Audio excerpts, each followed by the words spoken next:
TBT the history maker मंच पर आप सभी का स्वागत एवं अभिनंदन है।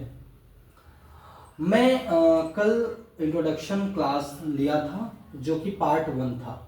आज हम पार्ट 2 की बात कर रहे हैं और ये एनसीईआरटी के चैप्टर 10 त्रिभुज हम उसका डिस्कशन कर रहे हैं। हम कल त्रिभुज के बारे में एक छोटा सा इंट्रोडक्शन लिए थे। आज हम उसके आगे स्टडी करेंगे। तो उसमें पहला चीज हमको वो पता करना है कि सर्वांगक्षमता क्या होती है। अगर दो त्रिभुज सर्वांगसम होंगे तो उसकी दो कंडीशंस भी होंगी। पहला कंडीशन होगा उसका आकार और उसका आकृति दोनों बराबर होने चाहिए, दोनों समान होने चाहिए। मैंने एक एग्जांपल लिखा हुआ है समबाहु त्रिभुज का। अगर दो समबाहु त्रिभुज बनाए हैं आप जिसकी भुजाएं 4 centimetre 4 centimetre 4 centimetre 4 centimetre 4 centimetre, तो करस्पॉन्डिंग जो इसकी भुजाएं हैं बराबर हैं, उसके साइज भी एकदम एग्जैक्टली सेम होंगे। तो कहने का मतलब दो समबाहु त्रिभुज जिसकी भुजाएं समान होंगी वो सर्वांगसम त्रिभुज कहलाएंगे। वैसे ये दो वृत्तों की बात कर सकते हैं। दो वृत्त भी सर्वांगसम होंगे जब उनकी समान त्रिज्या हो। तो दो वृत्त समान त्रिज्या वाले सर्वांगसम होते हैं। तो मेरे हिसाब से आपको सर्वांगक्षमता समझ में आ गई होगी। अब हम आगे पढ़ेंगे समरूपता के बारे में, आकृतियों की समरूपता। ओके, अब हम समरूप आकृतियां समझेंगे क्या होता है। समरूप आकृति, समरूप आकृतियां समझिएगा। सिमिलर शेप्स के बारे में हम पढ़ेंगे। तो सिमिलर शेप कैसे होंगे, जैसे इसके लिए भी दो कंडीशन है। दो आकृतियां समरूप होंगे, उसका शर्त नंबर 1 होगा। उसका पहला शर्त क्या होना चाहिए, संगत भुजाएं, संगत भुजाएं समानुपातिक होना चाहिए। क्या होना चाहिए, समानुपातिक होने चाहिए। ठीक है। शर्त नंबर 2 ये होगा कि उसके संगत, दोनों आकृतियों के संगत कोण बराबर होने चाहिए।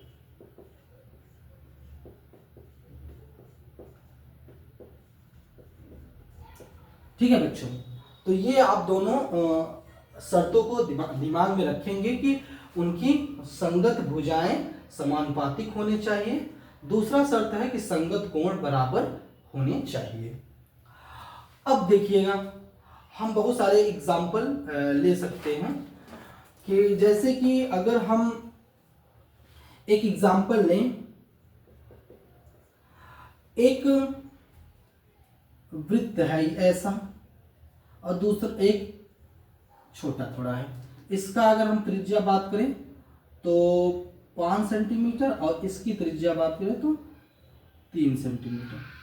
तो ये समरूप आकृतियां हैं। ठीक है, क्योंकि इसका आकार एक जैसा ही दिख रहा है तो ये समरूप है। ठीक है, तो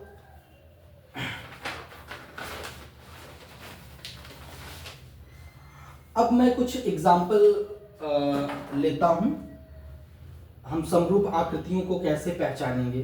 तो पहला हम त्रिभुज का एक एग्जाम्पल लेते हैं। दो त्रिभुज समरूप होंगे, कब होंगे, यदि पहला जो शर्त तो सेम ही है, तो हम दो त्रिभुज बना रहे हैं। एक ये त्रिभुज हो गया जिसका हम नाम रखें ए बी सी, एक त्रिभुज A B C.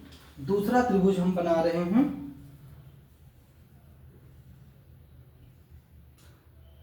P Q R. ठीक है, अगर हम इसका भुजा का लंबाई हम ले लेते हैं 3 सेंटीमीटर और इसका ले लेते हैं 6 सेंटीमीटर।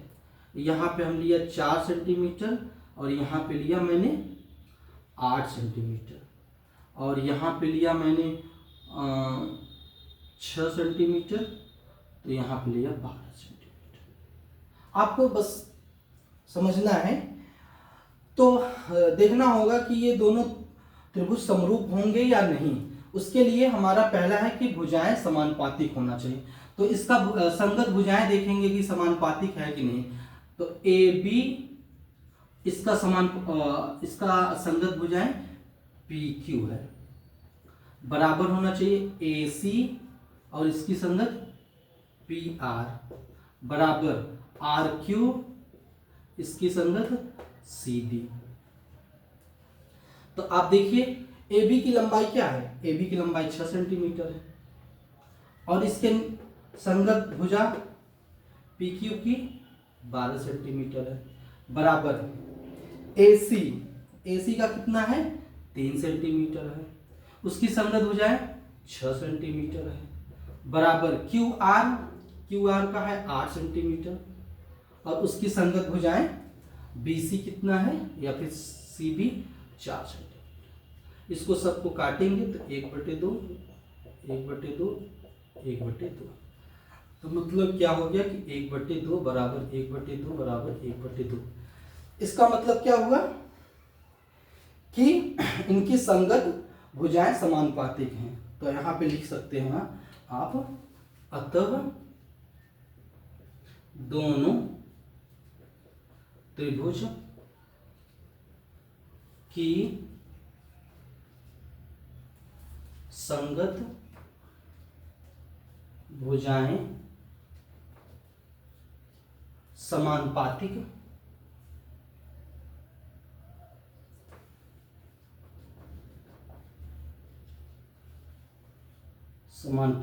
हैं। ठीक है बच्चों, तो दो त्रिभुज समरूप होंगे तो पहला कंडीशन होना चाहिए, शर्त एक को हम यहाँ पे डिस्कशन कर रहे हैं। शर्त एक कि इनकी संगत भुजाएं समानुपातिक हों। दूसरा, इनके एंगल, इनकी जो भुजाएं हैं, मान लिया मैंने यहाँ 60 डिग्री, यहाँ पे भी 60 डिग्री, यहाँ पे 70 डिग्री, यहाँ पे 70 डिग्री और यहाँ 50 डिग्री, यहाँ भी 50 डिग्री। तो इनकी संगत शर्त 2 देखेंगे। शर्त 2 है कि इनकी संगत कोण बराबर होने चाहिए। संगत कोण क्या है, कोण ए बराबर है कोण पी के, कितने बराबर है 60। कोण सी बराबर है कोण आर के, कितना डिग्री 70 डिग्री। फिर कोण क्यू बराबर है किसके, कोण बी के, कितना डिग्री 50 डिग्री। ठीक है, तो आप कह सकते हो अतः संगत, ऐसे लिख सकते, दोनों त्रिभुज के संगत कोण बराबर हैं, अतः त्रिभुज ए बी सी समरूप है। ये समरूप का साइन है, त्रिभुज P Q R. I hope बच्चों समझ में आ गया होगा कि समरूप आकृतियां हम कैसे पता करेंगे कि संगत भुजाएं समानुपातिक होनी चाहिए और उनके संगत कोण बराबर होने चाहिए। मैंने एक एग्जाम्पल त्रिभुज का लिया, अब मैं 2 एग्जाम्पल और लूंगा जो आपके एनसीईआरटी बुक में ही है। दूसरा एग्जाम्पल देखिएगा,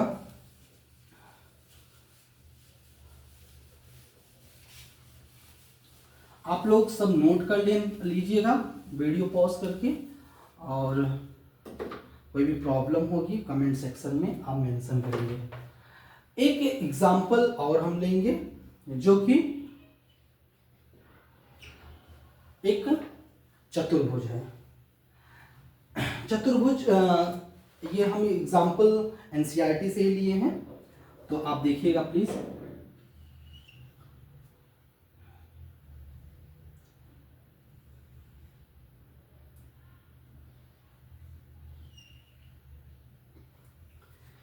ए बी सी और यहां डी है, ठीक है। इसके लेंथ देख लीजिए, लेंथ आपके हैं, ऊपर वाला है जिसका सी डी 2.4 सेंटीमीटर, 2.4 सेंटीमीटर। यहाँ पे है इसका लेंथ 2.5 सेंटीमीटर, यहाँ पे लेंथ है 1.5 सेंटीमीटर, और यहाँ पे है 2.1 सेंटीमीटर।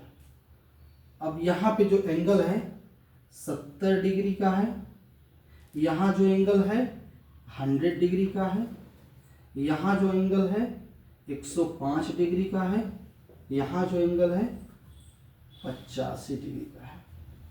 तो सभी लोग ये फिगर अच्छे से देख लीजिएगा। मैंने बनाया है ए बी सी डी, एक चतुर्भुज जिसके ए बी का लंबाई 1.5 सेंटीमीटर, बी सी की लंबाई 2.5 सेंटीमीटर, सी डी की लंबाई 2.4 सेंटीमीटर, और डी ए की लंबाई या फिर ए डी की लंबाई 2.1 सेंटीमीटर। एक इसी के संगत मैं एक और चतुर्भुज बना रहा हूं। ये इस प्रकार है, एक लंबा लाइन, एक यहाँ पे, एक इस तरीके से लाइन बन रही है, ठीक है। इसके हम शीर्षों के नाम लिख देते हैं। शीर्षों के नाम दिया गया है पी क्यू आर और यहाँ पे एस, ठीक है। ये है आपका 3.0 सेंटीमीटर, ये आपका है 5.0 सेंटीमीटर, ये आपका है 4.8 सेंटीमीटर, और ये आपका है 4.2 सेंटीमीटर। अब इसके संगत कोण भी देख लीजिए। संगत कोण देखेंगे तो आपका ये वाला कोण है 70 डिग्री, ये वाला कोण है आपका 100 डिग्री, ये वाला कोण है आपका 105 डिग्री, ये वाला कोण आपका है 50 डिग्री, ठीक है।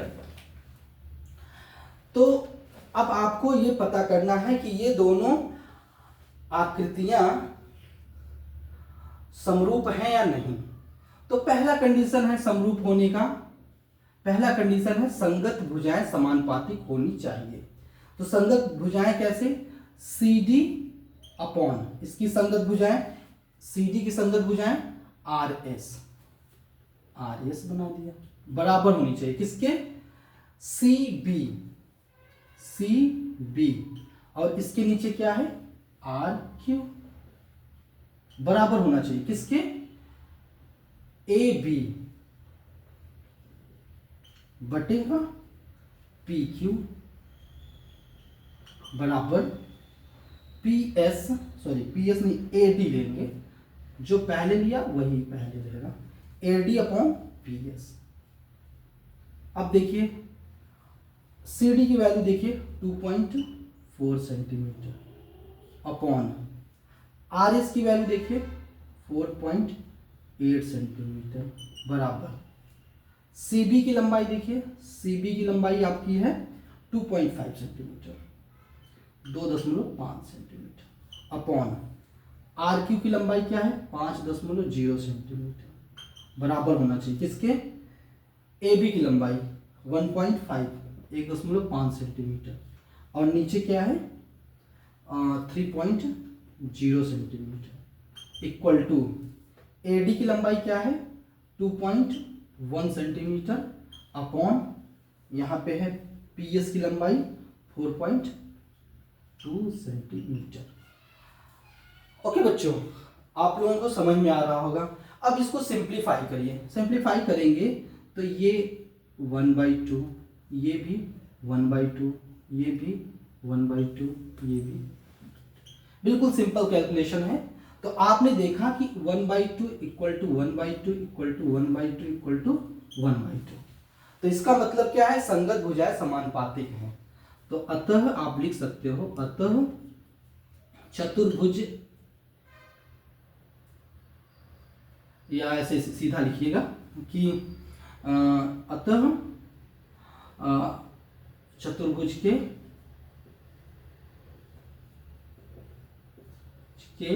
संगत भुजाएं समानुपातिक हैं।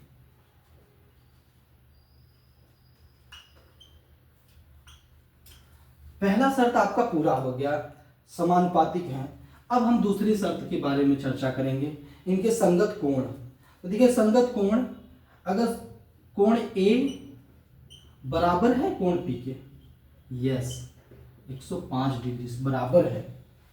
दूसरा कोण बी क्या बराबर है कोण क्यू के, हाँ कोण क्यू के बराबर है 100 डिग्री। फिर आप देखेंगे कोण सी क्या बराबर है कोण आर के, यस कोण आर के बराबर है, कितना डिग्री है 70 डिग्री है।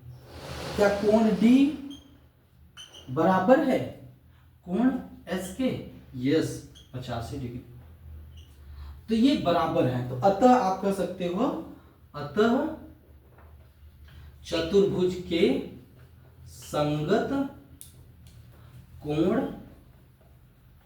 बराबर है।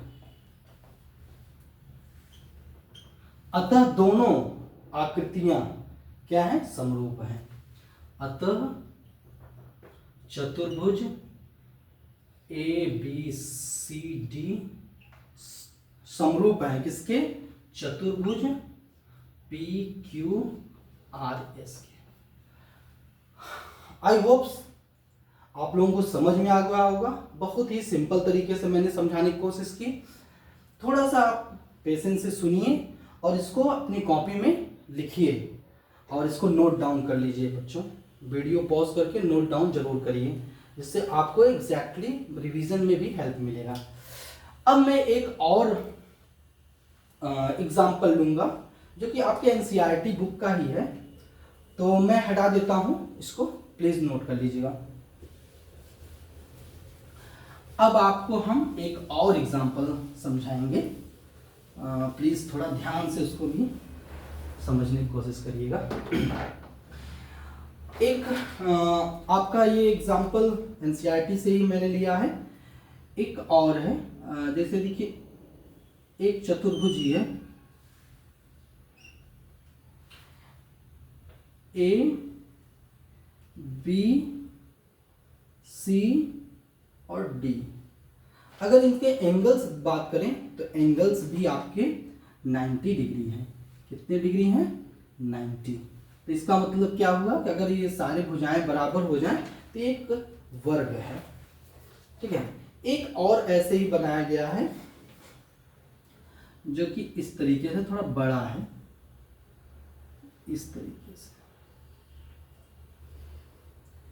पी क्यू आर एस, ये भी 90 डिग्री का ही है, ठीक है। ये दोनों हैं। अब इसका जो लेंथ है, मैं लेंथ नोट डाउन कर देता हूं। ये 3 सेंटीमीटर का है, कितने का है, 3 सेंटीमीटर का है। ये भी 3 सेंटीमीटर का है, ये भी 3 सेंटीमीटर का है, और ये भी 3 सेंटीमीटर का है। ये 3.5 सेंटीमीटर का है, ये 3 सेंटीमीटर का है, ये 3.5 सेंटीमीटर का है, और यहाँ पे भी 3 सेंटीमीटर का है। तो क्या आप बता सकते हो कि ये दोनों आकृतियां समरूप हैं या नहीं? आप बता सकते हो, बिल्कुल बहुत ही आसानी से बता सकते हो, क्योंकि मैंने 3 एग्जाम्पल दे दिए हैं। बहुत आसानी से अब आपको समझ में आ गया। पहली बात तो संगत भुजाएं समानुपातिक होना चाहिए।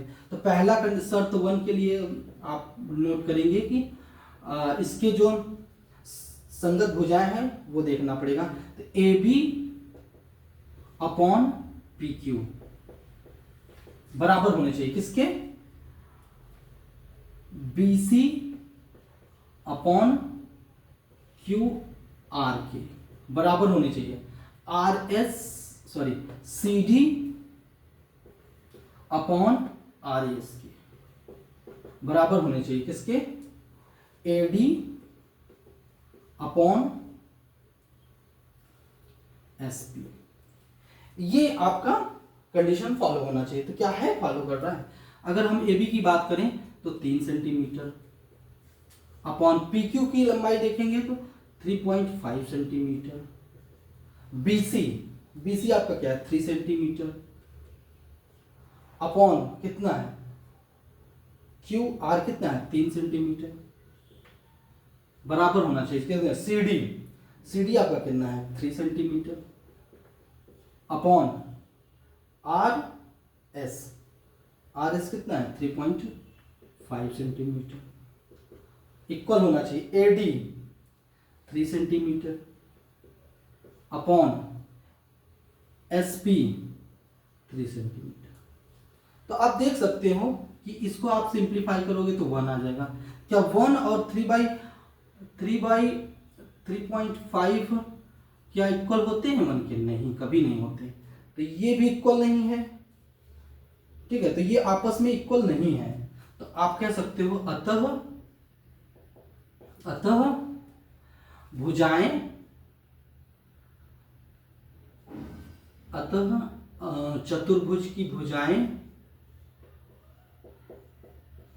भुजाएं समानुपातिक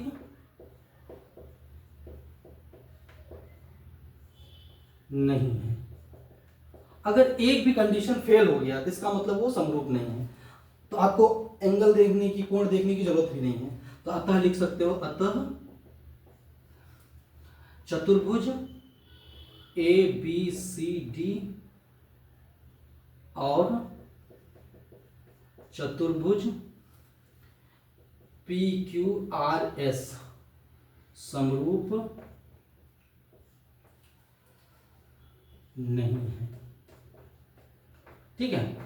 तो बच्चों समझ में आ गया होगा कि कौन सी भुजाएं समरूप, कौन सी आकृतियां समरूप हैं, कौन सी आकृतियां समरूप नहीं है। सिर्फ 2 ही कंडीशन आपको ध्यान रखनी है, संगत भुजाएं समानुपातिक होने चाहिए और संगत कोण बराबर होने चाहिए। तो ये मैंने 3-4 एग्जाम्पल जो भी था बुक में और अपने से भी कुछ मैंने बता दिया। और एक चीज में नोट कर लीजिएगा, यहाँ पे मैं एक चीज बताना चाह रहा हूं, उसको नोट कर लीजिएगा। नोट में आप लिखिएगा, नोट में यह है कि सांकेतिक रूप से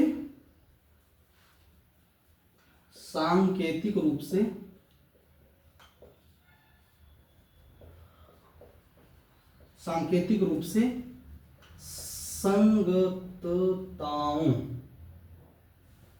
जिसको इंग्लिश में कहते हैं करस्पॉन्डिंग, मीन्स जैसे हमने बताया कि संगत भुजाएं संगत कोण, वही बात कहा गया, करस्पॉन्डिंग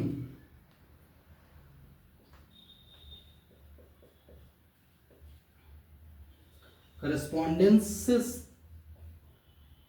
को हम जैसे ए को ए डैश, तो ये करस्पॉन्डेंस को शो करता है, ए को, बी डैश बी को, सी डैश सी को। जैसे मैंने 2 त्रिभुज लिया, एक तो मैंने एक त्रिभुज ये लिया जो मान लीजिए A dash B dash C dash है, और दूसरा त्रिभुज ये लिया ए बी सी। तो कहने का मतलब कि इसका करस्पॉन्डिंग ए डैश का करस्पॉन्डिंग ए, बी डैश का बी, सी डैश का सी। तो आई थिंक ये चैप्टर्स का मैंने पूरी थ्योरी, चैप्टर्स का नहीं मीन्स कि इस आने वाले एक्सरसाइज का पूरी थ्योरी मैंने समझा दिया। आप लोग बिल्कुल अच्छे से ध्यान से इसको नोट डाउन करेंगे और इसको रिवाइज करेंगे, और नेक्स्ट वीडियो में हम जो कि पार्ट 3 होगा उसमें हम एक्सरसाइज लेके आएंगे 6.1। ओके।